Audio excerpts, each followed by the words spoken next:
কোরআনকে যদি জিজ্ঞেস করি, ও কোরআন বলো কি তোমার পরিচয়, কোরআনকে যদি বলি কোরআন কি তোমার পরিচয়, তোমার পরিচয় আমরা জানতে চাই। বলে কোরআন তোমার নাম কি?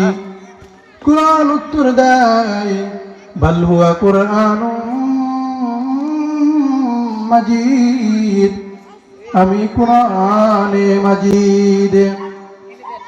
কোরআনকে যদি আবার জিজ্ঞেস করি, কোরআন রে তুমি কোথায় থেকে এসেছো, কোরআন উত্তর দেয়, তানজিলুম মির রাব্বিল আলামিন, আমি মহান রব আল্লাহ রাব্বুল আলামিনের পক্ষ থেকে অবতীর্ণ হয়েছি।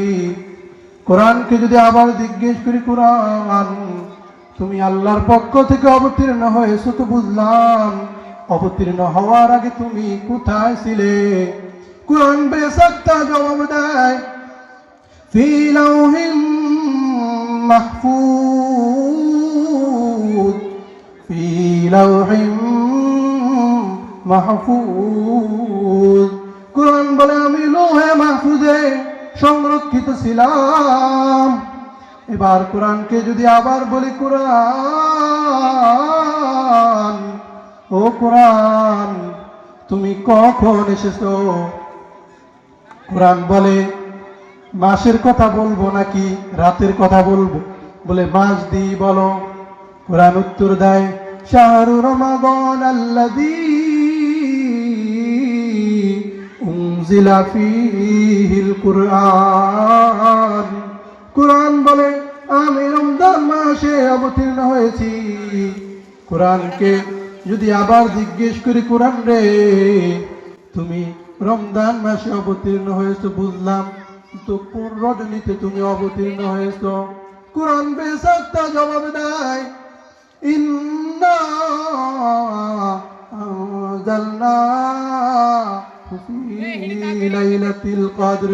কোরআন বলে আমি লাইলাতুল কদর, কদরের রজনীতে অবতীর্ণ হয়েছি। কোরআনকে যদি আবার জিজ্ঞেস করি, কোরআন রে এসেছো তো বুঝলাম তো কেন এসেছো? কোরআন বেসাক্তা জবাব দেয়, হুদাল্লিল মুত্তাকিন, আমি মুত্তাকিকে পথ দেখানোর জন্য অবতীর্ণ হয়েছি। তাহলে কোরআন কেন এসেছে? বলে মুত্তাকিকে পথ দেখানোর জন্য। তাহলে মুত্তাকি কাকে বলা হয়? মুত্তাকি আমি হতে পেরেছি কিনা? বলে কোরআন আমাকে সঠিক পথ দেখাবে যদি আমি মুত্তাকি হতে পারি।